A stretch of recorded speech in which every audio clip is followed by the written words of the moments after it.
and welcome to my channel. This week's video, because I tend to be just doing one a week now, is how to move into your desired reality. And I've titled it overnight, but what I mean is it can happen overnight. How to do it in such a way that your frequency changes based on what you hear in this video, hopefully. But by understanding that the frequency I'm on is all important, that has been what has changed things for me. And actually, when I notice my frequency is completely the opposite of what I want, I can change that. I can change that in the moment, but sometimes it takes me a while to really realize what I'm doing. So your thoughts and your feelings dictate what frequency you are on. So your persistent thoughts on a certain subject are going to create the energy of that, so the feeling of that. So that is the frequency that you are on. So if you want something in your reality and you want something to change, you want to shift in reality, you want to manifest something different, notice what frequency you are on. Ask yourself, what frequency am I on? What does it feel like? Okay, I'm affirming for this thing that I want. Do I feel those affirmations as if they're real? Do I feel them as if they're possible as I'm saying the words? Am I just robotically doing it? That's absolutely fine, actually. Or am I still feeling that I am working hard to get this? I don't have this, because that is your frequency. Your frequency is not the words that you're saying. Your frequency is the energy that you are in mostly. So if you're frustrated and disappointed mostly, then that is your frequency. That is what we'll say going out there. I don't really believe it's going out anywhere, but that's what we'll say. It's going out there, and that is what you are getting back, because you cannot get anything different than the frequency you're on. So basically you're tuned to radio 1, so you're going to get radio 1. If you want radio 2, you have to tune to radio 2, so you have to do something different. So I'm just going to give you a plan of action here, how to actually do that, how to actually change your frequency. I'm not just going to talk about what it is. I'm going to talk about how you can actually do that, what I would do to change my frequency on a certain subject. The first thing to look at is this. If you were the version of you that you wanted to be, that was living in this reality, this new reality, what sort of thoughts would you be having? And what would those thoughts be making you feel? So you'd be having different thoughts because you would be living a different reality. So in order to tap into that version of you, because I believe a version of us exists in every state. We are in a super state. So all versions of us actually exist in some realm or another. And I'm sorry if that sounds a bit way out there, and I don't quite understand it myself, but I do believe it. And I do believe that you can tap into the version of you that is experiencing that reality. But first of all, you have to know that that person will be thinking differently. So will be talking to themselves differently, because they would be feeling different because they're in that new reality. So you have to look at the difference. So measure the gap between where you are now and where you want to be. How far away from you does it feel? How in alignment are the thoughts and the feelings you're having now with what you want? And that will determine the frequency that you're on. You will know that in an instant. So if you're a person that gets frustrated a lot because you're not achieving what you want to achieve, then note how it feels. Sit there and think about, how frustrated do you feel? How disappointed do you feel? Is it there most of the time? Is it always niggling you? Even if it's not, even if you're just getting on with life, is it niggling you that you don't have this thing that you want? You haven't manifested, you're not living in that reality. That is your frequency, and that will determine your frequency. And then you can say to yourself, okay, I get it. That is my frequency. And that frequency does not match that, does not match what I want. Stop talking about the fact that you don't have this thing. Stop commenting on videos, I still don't have this and I've been trying to manifest this for so long. Stop doing that.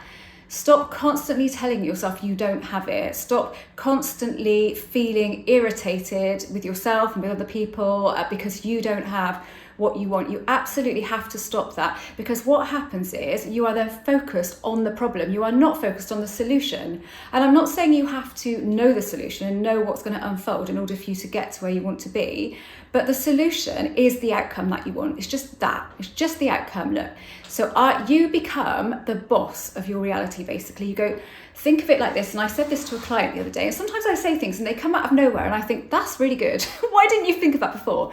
So reality to you, because this is your reality, is your business. It's your business that you are running. You are the boss of, and you have staff working for you. staff working for you and doing the best they can in order so that your company can be productive. But you set the rules because this is your company. You don't let your staff come in the morning and do whatever they want and expect your business to be productive, do you? You have to run that business efficiently. You have to know exactly what you need to do in order for that business to run at an efficient level and make you money. You set the rules because it's your company. You tell the staff what they need to do. You might let them improvise now and again, but basically they have rules that they need to stick to because you know what you need to do in order to make this business viable, productive. And that's what you're doing with reality. Reality is your business. You are in control of it and you have to become the boss of it. You have to know what you want with real clarity, and then you have to say to yourself, that is what I want. I hold steadfast in the fact that that's what I want.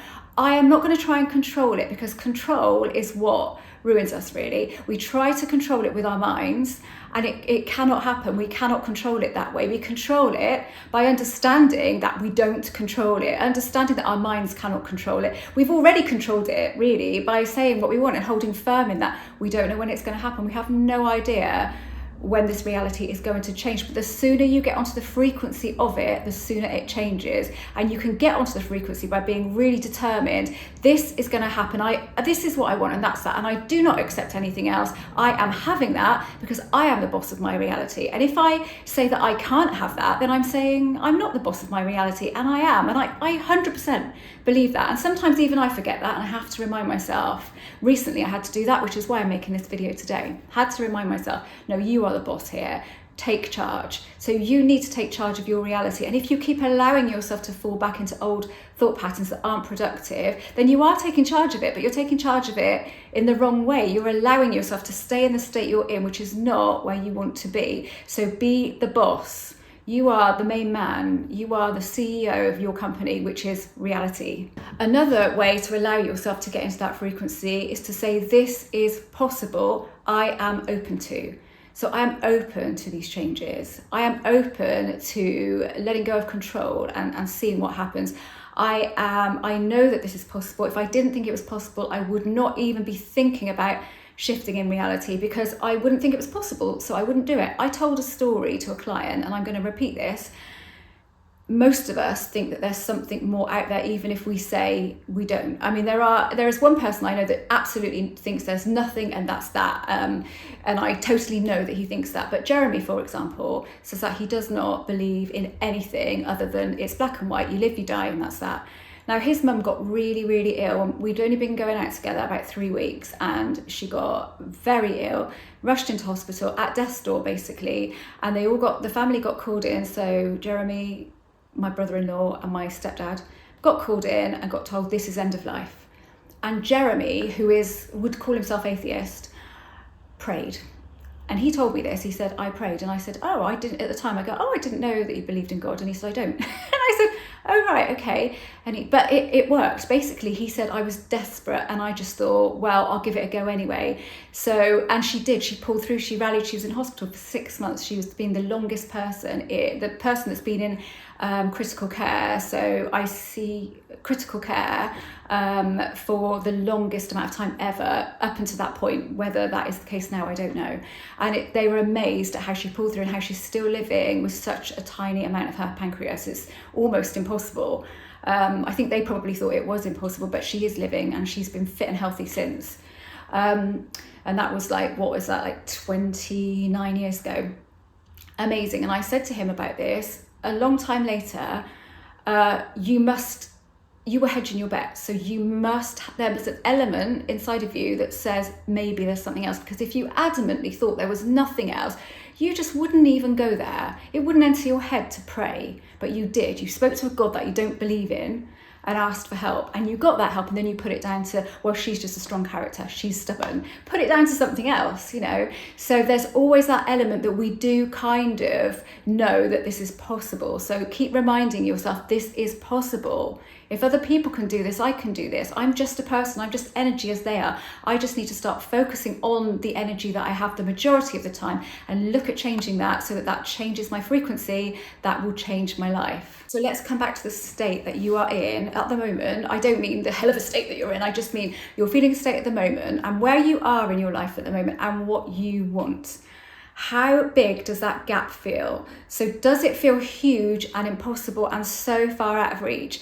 Nothing is out of reach. And if you felt like, I know it's huge, but I know that that's possible, which I can feel now, it's taken me a long time to get there. You want to close the gap. So you want to make that gap smaller. I used to call it the manifestation gap. And that's kind of what it is, isn't it? What feels natural, because when we manifest, it tends to feel natural. When it happens, it feels very natural. And it's very rare that I have ever gone, oh my God. On one occasion, oh my God, I didn't see that coming. But mostly when I manifest even big things, it does feel very, very natural, because I think at the time when I want it, I really want it, and I know it is possible, even if it seems a mile away. But my best advice to you is to go, how big does that gap feel? So how, does it feel natural? So let's say, I don't know, you want some more money and you want to come into more money. What do you want to do? Do you want to earn more money a year so that you've got more every year? Or do you want a lump sum of money? I spoke about my friend way back that one decided to manifest £10,000, and she filled out the secret check.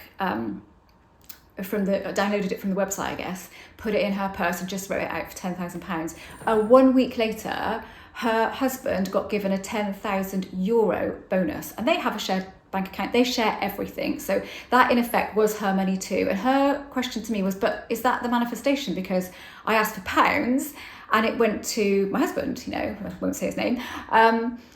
And I said, yeah, because you weren't like hugely specific. You wanted a benefit basically, didn't you, from £10,000. €10,000 is so close to £10,000. It went to your husband, it went to him, but you have a joint bank account, you share everything. So it is yours. It would always, even if you got it, it would have been both yours and his, because you would have shared it with him. So, and she said, oh yeah. I said, we don't have to worry about the minutest of details, because that is, you're talking about real minute details there. You pretty much got £10,000. Now that felt reasonably natural to her, that could happen. That was possible in some way, but she didn't bring him into the equation, because she didn't think for a minute the people that he was doing some work for would give him that bonus. It was a private job he was doing. So it was kind of like nothing that came into her head. She said, I had no idea how that would happen. I didn't even think it would happen really, but I just stuck it in my purse, and a week later. But the gap didn't seem huge. Now, had she written out a check for £100,000, she would have immediately felt, well, that just does not feel possible. So it wouldn't feel that natural to her. So you were looking for that natural feeling that doesn't feel hugely out of the ordinary. Okay, it's a bit like, I don't really know where that's going to come, but it doesn't feel so huge. So if you said to yourself, okay, I want to win £1 million on the lottery. There's no reason you can't win £1 million on the lottery, but your brain would start going, hang on a minute. I mean, it's very rare that anyone wins that, and why would you win it, and all of that. It's going to do that, and it's going to create a bigger gap. But if you said, I want to win £20,000 on the lottery, or dollars, or whatever is your currency, your brain will accept that more, because it knows that more people get paid out those smaller amounts. There's much more of a chance of you getting that. And then there's a chance of you, there really isn't a different chance between either, but you will feel that. So if you start smaller, and then your mind would also think, there's many different ways that maybe £20,000 could come to me, but I don't know if there's many ways that £1 million could come to me. It will mess up the vibration. So that's what I mean, but it needs to feel a little bit more natural, plausible, possible. How does it feel? So what I would say with amounts like that and doing things like that is to count up. How far can you go before it feels way out there and feels like, oh no, I can't see that. Oh my God, I would limit myself of how I think that could come to me. As soon as you get to that point, stop and just rein it back. Just practice at this, because the more you do this and then you have success, the bigger you'll be able to go with different things. You will be able to realize that gap. I mean, I can look at huge things that might be world events, for example, and I feel that I have the power to alter that. And that would seem crazy to most people, and maybe it is massively crazy. But a couple of things have happened which I have wanted to happen that were really out of what it just came from nowhere. So I do believe that. So that helps me, because that helps me with the smaller things, because I think, well, if I think I can do that, then I can definitely do this. And that feels natural to me now. It really does, which I never thought it would, but it does. So it's practicing with things that feel natural until you can move the goalposts and you feel natural. Going bigger feels natural too. right, I'm going to stop that here. I mean, those are the main tips, and those are the main things that I've used, that I've followed in order to change the way I managed to make this work for me. And sometimes I get stuck, and like I said, that is why I'm making this video today, because I had something happen and it was actually the opposite of what I wanted to happen. But when I looked at it, I did realize that I had a lot of that opposite stuff going on inside of me. So I was kind of counteracting it, but it wasn't as strong as that natural feeling that I had with confirmation bias. But I've got over that now. It's happened, and that's that. And now I'm looking at it as a bigger picture. So something else is going to unfold from this, and I'm going to be glad that this happened. I've had to turn my mind around. So what have I done? I've changed my frequency, because when it happened, my frequency was not great. It was on that undesirable thing that happened. And I thought, well, don't sit there. If you stay in that frequency, that is not going to shift. You need to change your frequency. So I had to have a word with myself. I had a word with myself, and that frequency feels wholly better now. Feels different. I've shifted it. I've managed to shift it. And a really great tip for doing it, if you're struggling to know how to do that, is to imagine you're going inside of you, and there's like a computer inside of you, and there's a dial. And at the moment it says whatever, let's say you don't have this, and you can feel that you're switched on that dial. Turn it, see yourself turning it to the title of what you do want, so the outcome. Just see yourself turning that dial. You're flicking your frequency in the moment like that, and that will help you, and then put all those other things in place too. Okay, thank you so much for watching. If you don't know anything about me, I'm an author, manifestation coach, and a mindset coach.